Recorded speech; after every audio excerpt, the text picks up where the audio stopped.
Hello, my name is ValentinaPescuma. I am a PhD student at SISA in Trieste, in Davide Crepaldi's lab.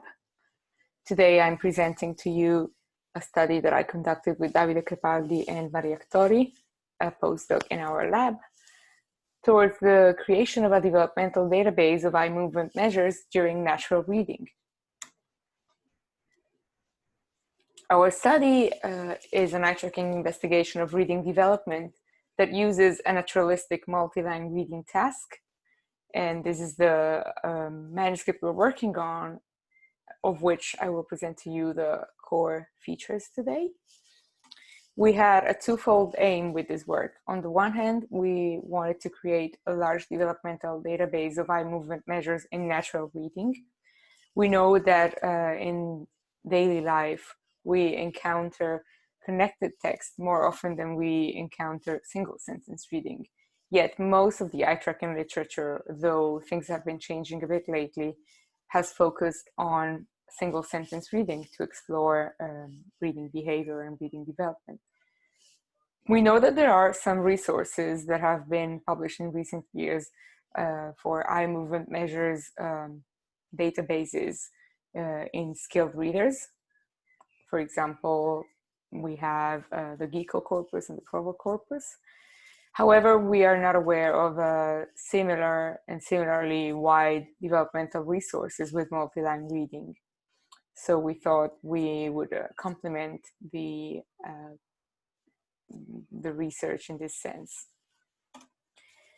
Of course, we wanted to make sure that our more ecological approach would still yield the very well-known developmental trends in reading behavior and benchmark linguistic effects of eye movement measures that are found in the literature, which, as I mentioned before, has used mostly sentence-based paradigms. So we analyzed these aspects in our paper. And just to show you what we had in terms of setup, this is the tower mount eye tracker that we used. It's an iLink 1000 Plus by SL Research. And of course, the room was dimly lit when participants were reading. Here we have an example of what the reading experience looked like. I'm just going to show you a little snippet of this.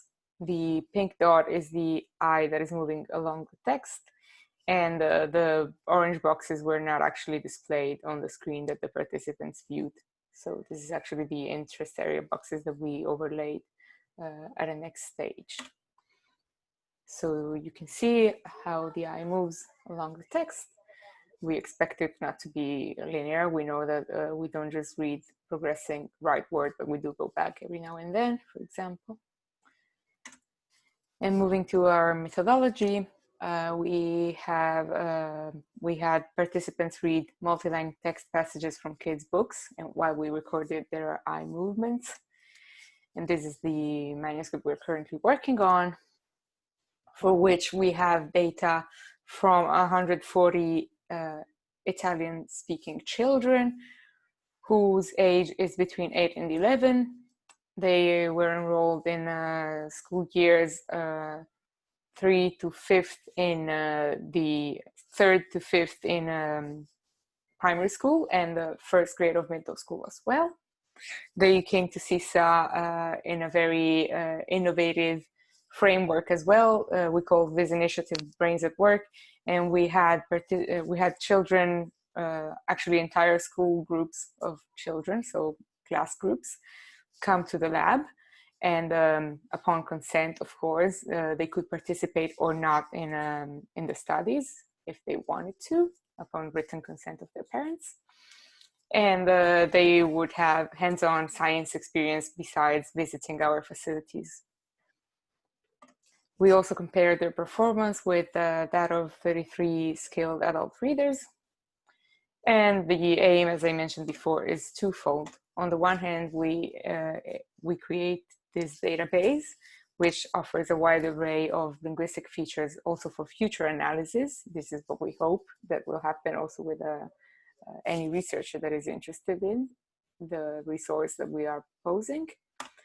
And of course, I will dwell a bit more on the analysis side for the purpose of this talk. For the analysis, we have two big chapters in which they are divided. We have the developmental trends, which look at the reading behavior as indexed by some eye movements that we are taking into account. And then the effects of linguistic variables on some very well-established eye tracking measures. We look, for example, at the effects of word length and word frequency, whose effects have been known for a few decades now on eye movements. And we also look at morphological complexity, which is a variable that we're interested in also for future work in this direction. What we know from the previous literature on reading development and eye tracking is that developing readers show, of course, different reading patterns and behaviors than adult readers. They have lower reading rates, meaning that they read less words per minute. They have longer fixation durations and they perform more fixations on average. Their saccade lengths are smaller than those of adults, meaning that the movements that allow them to move from one fixation to another, which are called saccades, are usually they usually span on a shorter degree, a shorter distance than adults. So, for example, each saccade of a kid will cover less characters of text or a smaller portion of a visual angle than adults' saccades would. And we know that developing readers perform more refixations, so they tend to perform more than one fixation on the same word before leaving it. And they regress more, so they come back to words they've already fixated more often than adult readers. And they tend to skip less in general, as they need a more holistic process in order to gain the same amount of information as adult readers do. Moving on to the linguistic effects, we know that the effects of word length and frequency are well established.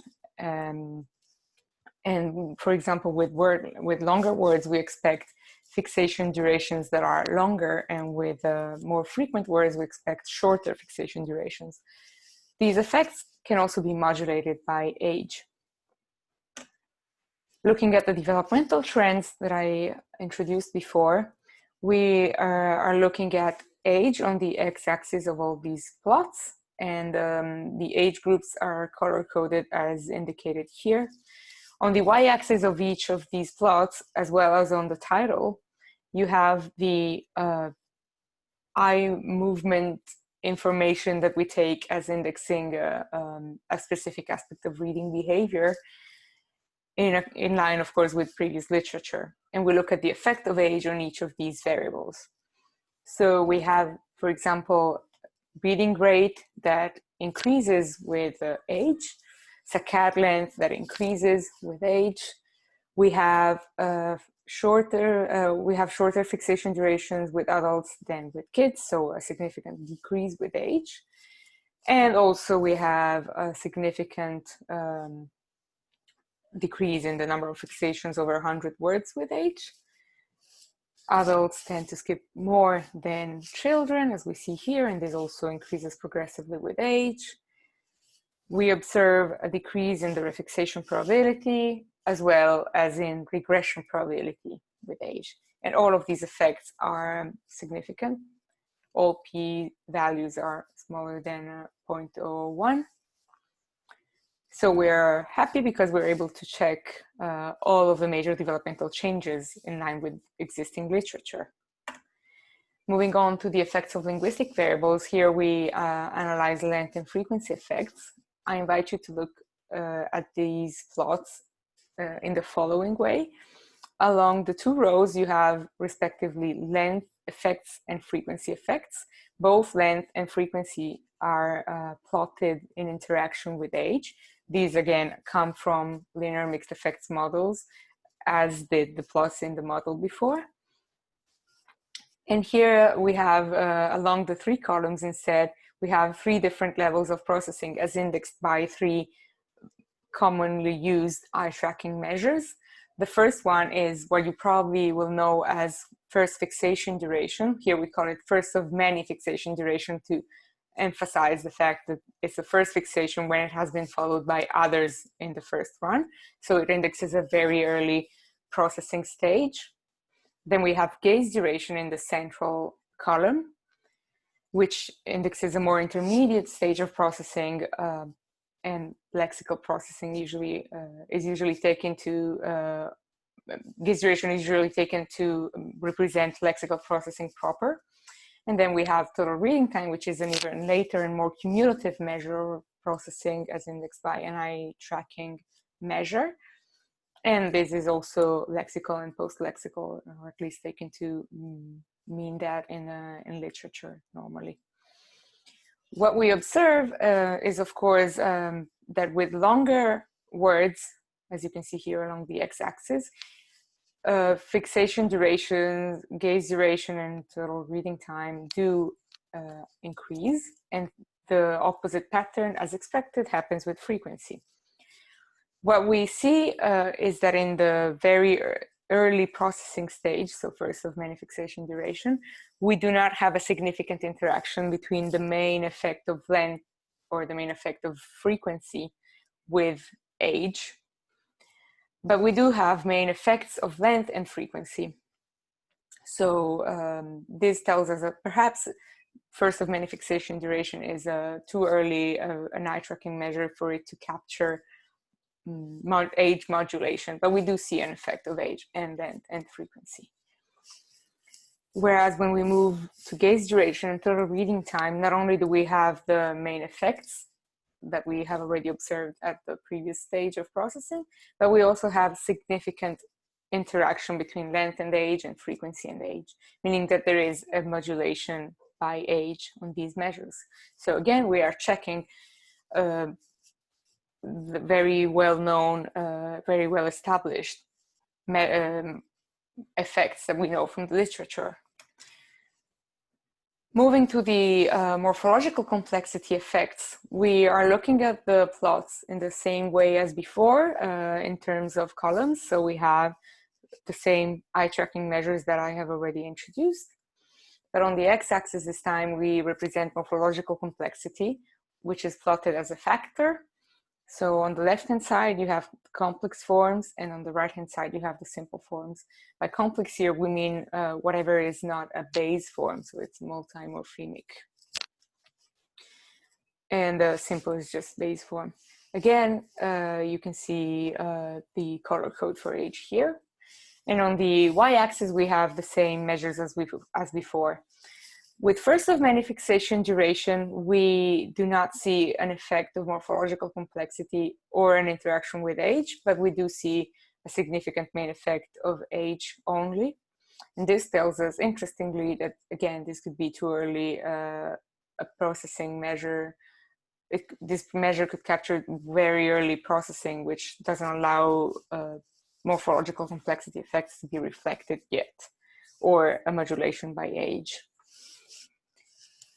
But we do see instead, besides the main effects of morphological complexity and age, a significant interaction of the two on gaze duration and total reading time, with morphologically complex forms yielding longer gaze duration and longer total reading times, and especially so for the younger participants, as you can see from the lines.